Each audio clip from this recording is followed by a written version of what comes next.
notre but premier, c'était vraiment de tester le marché puis valider qu'il y avait vraiment une demande pour le service ici à Montréal, dans notre ville. Puis là, on voit que les choses vont bien, la demande est là. Fait que là, on commence un processus justement pour aller chercher du financement dans les prochains mois qui nous permettrait d'expandre, en fait, en Ontario puis un premier État aux États-Unis d'ici le début 2022. Ici votre hôtesse Amélie Delebel et je suis très heureuse de vous accueillir sur le podcast Athlète Entrepreneur qui met en évidence des parcours inspirants d'athlètes ou d'anciens athlètes de haut niveau qui se sont tournés vers le milieu entrepreneurial.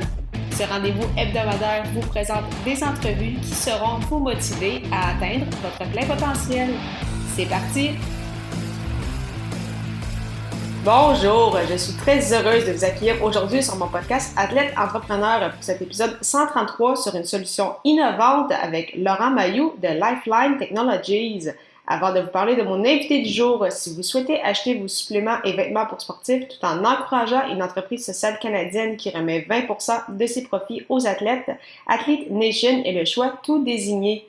Profitez de 10% de rabais au amiedelebel.com/Athlete Nation avec le code promo AE10, AE majuscule 10. Pour cette émission, j'ai eu le plaisir de discuter avec Laurent Mailloux, un ancien joueur de tennis qui a évolué au sein de la NCAA, soit le réseau universitaire américain. En janvier dernier, avec deux amis de longue date, Christopher et Charles Baron, ils ont fondé l'entreprise Lifeline Technologies. Cette entreprise est le premier fournisseur de partage de chargeurs portatifs au Canada. Sans plus attendre, je vous laisse à cette entrevue. Bonne écoute! Alors, je suis actuellement avec mon invité du jour, Laurent Mailloux. Salut Laurent, comment ça va? Bonjour, ça va très bien et toi? Ça va très bien, merci beaucoup. Alors Laurent, est-ce que tu pourrais nous expliquer qu'est-ce qui, tout d'abord, t'a poussé vers le monde du tennis, puis quel a été ton parcours dans cette discipline? Oui, donc en fait, je dirais à l'âge de 7-8 ans, là, mes parents m'ont inscrit dans mes premiers camps de jour de tennis avec la ville, puis je suis vraiment tombé en amour avec le sport. Après ce point-là, j'ai commencé les camps de tennis à Montréal, Mont-Tremblant, fait le sport-études pendant mon secondaire. Je faisais beaucoup de tournois au Québec, au Canada, puis aussi un peu au niveau international vers 17-18 ans.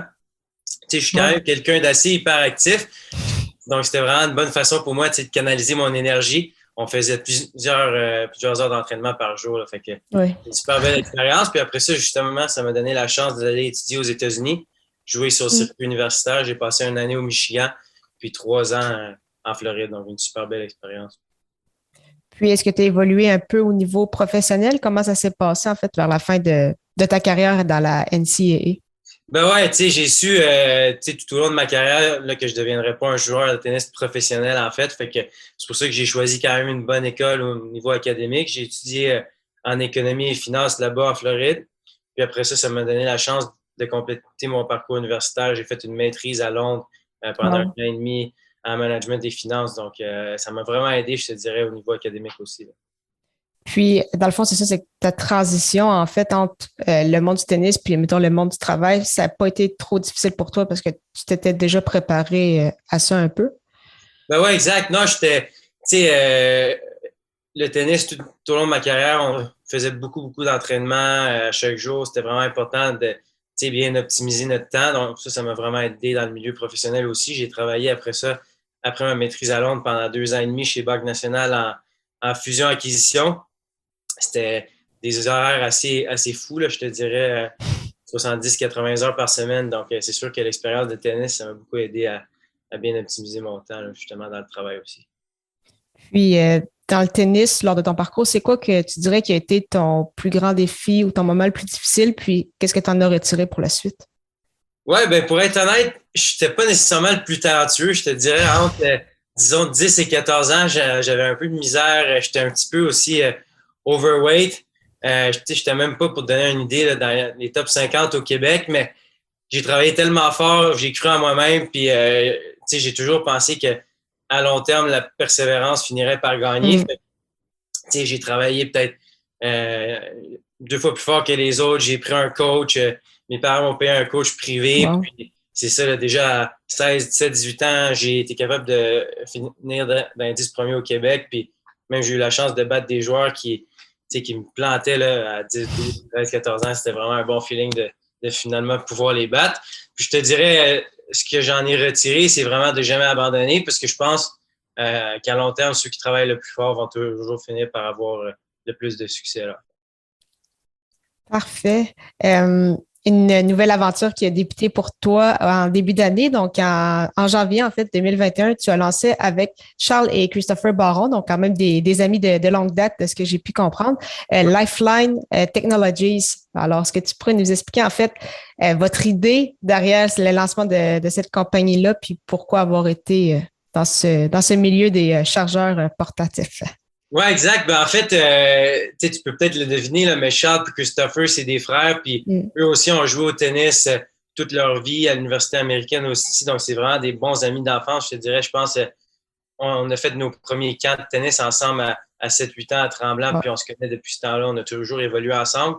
Puis c'est ça, j'ai travaillé pendant 2 ans et demi chez Banque Nationale, une très, très grande entreprise, beaucoup de bureaucratie, des heures un peu de malade mental. C'était une très, très belle expérience d'apprentissage, mais j'ai toujours su que, au final, je voulais travailler pour moi-même. J'ai toujours eu la fibre entrepreneuriale. Justement, ma mère, elle, je pense, avait 24-25 ans, a commencé sa propre compagnie.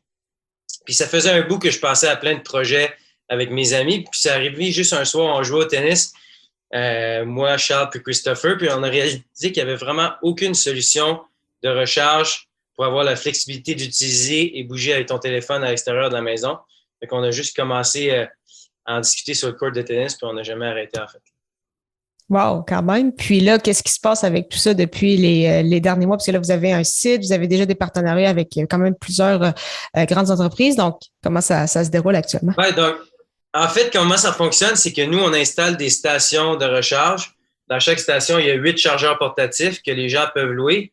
Donc, ils scannent le code QR, ils rentrent quelques informations, ça débarre un chargeur portatif, ils le prennent avec eux, continuent leurs activités, puis quand ils ont fini, ils retournent le chargeur portatif, soit à la même station ou n'importe quelle de nos stations à travers le réseau. On installe les stations dans plusieurs types d'établissements, que ce soit des restaurants, bars, hôtels, festivals, casinos, aéroports, hôpitaux.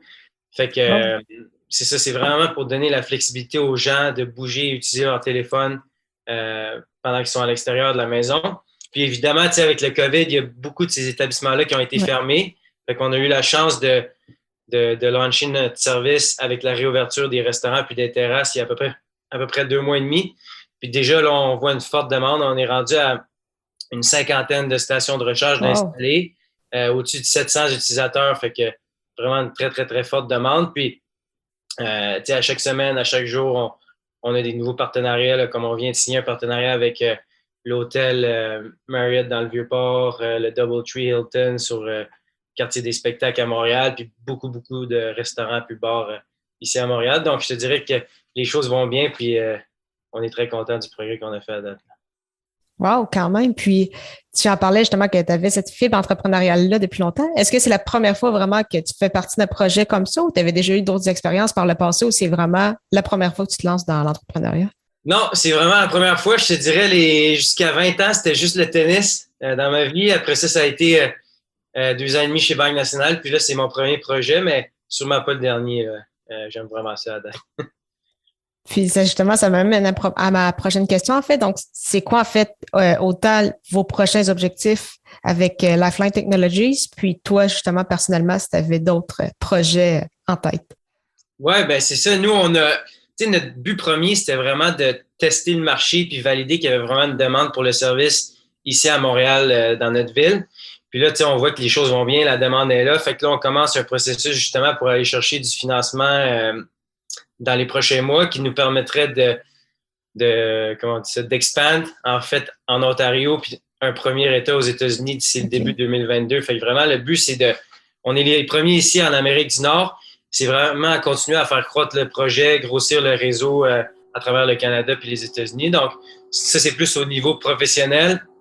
Au niveau personnel, évidemment, c'est passer du temps puis prendre soin des gens que j'aime. Puis aussi, je suis un grand passionné de voyage à travers le tennis, puis aussi d'autres aventures. J'ai eu la chance de voyager beaucoup. Donc, continuer à découvrir le monde. Je m'en vais justement au Vietnam là, en janvier avec ma blonde, donc on est très excités. C'est vraiment cool, des beaux projets. Puis, pour ceux justement qui utilisent vos services, donc c'est juste de se rendre à une de vos bornes. Puis, est-ce qu'il y a une façon de le savoir justement où elles sont situées? Est-ce qu'on peut voir ça sur votre site ou à un autre endroit? Oui, exactement. Donc, en fait, on a développé une application mobile avec une map. Donc, chaque endroit, il y a une icône. Tu peux voir sur la map où nos bornes se situent, en fait. Puis au début, tu pouvais juste louer un chargeur à travers notre application mobile, mais on a eu beaucoup de feedback que, tu sais, les gens ne veulent pas nécessairement downloader une application juste pour louer un chargeur portatif. Fait que là, on a implémenté un web-based solution, en fait, que quand tu scannes le code QR, ça ouvre une page web, un peu comme les menus digitaux là, qu'on voit ces jours-ci. Tu rentres quelques informations, boum, il y a un chargeur qui sort. Fait que, tu sais, les gens qui veulent vraiment trouver une borne puis qui sont motivés, ils peuvent downloader notre application mobile puis ils vont voir... partout, on a des stations de recharge, en fait. Wow, mais c'est génial, un très, très beau projet. Avant de terminer cette entrevue, donc, j'aime toujours poser les mêmes petites questions en rafale. Donc, tout d'abord, quelle est la chose la plus importante que le sport t'a enseigné? Ben, c'est vraiment l'importance de s'adapter puis être capable de pivoter rapidement. Tu sais, sur le court de tennis, c'est un sport individuel, à moins que tu joues en double, mais tu sais, es tout seul sur le terrain, tu es seul à pouvoir trouver la stratégie gagnante. Si tu le fais pas toi-même, il n'y a personne qui va le faire à ta place. C'est très important aussi, je te dirais, en entrepreneuriat pour être capable de servir tes clients puis tes partenaires le mieux possible. Puis tu sais, un bon exemple là, qu'on vient de discuter au début, l'application mobile, puis là, on a rapidement intégré l'autre solution pour rendre la vie plus facile à nos clients. Là. Quel est ton plus beau souvenir sportif? Mon plus beau, il y en a beaucoup, mais je te dirais peut-être le plus beau, c'est à 18 ans, j'ai eu la chance de faire 4 tournois en Asie, 4 semaines. Je suis parti tout seul là-bas, jouer 4 tournois à Thaïlande, Philippines, Malaisie et Brunei. Je te dirais, c'est probablement là que j'ai eu aussi vraiment la piqûre là, pour les voyages. Puis c'était une super belle expérience aussi pour me pousser en dehors de ma zone de confort. T'sais, en plus, je n'étais pas 100% bilingue. Puis là, aller dans des pays asiatiques, c'était un peu stressant au début, mais c'est une super, super belle expérience. Puis, quel serait ton meilleur conseil pour un athlète ou un ancien athlète qui souhaite lancer son projet, se lancer en affaires? Moi, je dirais, c'est surtout d'arrêter d'y réfléchir puis juste se lancer, même si tu n'es pas sûr d'être prêt. Tu sais, c'est facile. J'entends beaucoup de monde dans mes amis ou familles qui disent, depuis qu'ils sont tout jeunes, « Ah ouais, un jour, je vais partir de ma compagnie, un jour, ça va être le bon moment. » Mais tu sais, je pense qu'il n'y a jamais vraiment de bon moment. Puis, tu vas toujours trouver des façons de t'adapter puis de pivoter si jamais tu as besoin. Fait que c'est juste de go for it puis de se faire confiance puis vraiment de se lancer. Là. Mais super. Mais merci beaucoup encore une fois, Laurent, pour ton temps puis la meilleure des chances pour la suite. Merci beaucoup à toi. Je suis très content d'être ici aujourd'hui. Merci beaucoup encore une fois à Laurent Mailloux pour son temps et en souhaitant que vous ayez apprécié ce 133e épisode officiel d'Athlète Entrepreneur. Si vous avez déjà un podcast ou vous souhaitez en lancer un, je vous recommande l'hébergeur Blubrry que j'utilise également. Pour obtenir un mois d'essai gratuit sur cette plateforme, simplement allez au amiedelabel.com/Blubrry, BLUBRRY. Je vous donne rendez-vous la semaine prochaine pour une toute nouvelle entrevue avec un invité spécial. Ne manquez pas ça!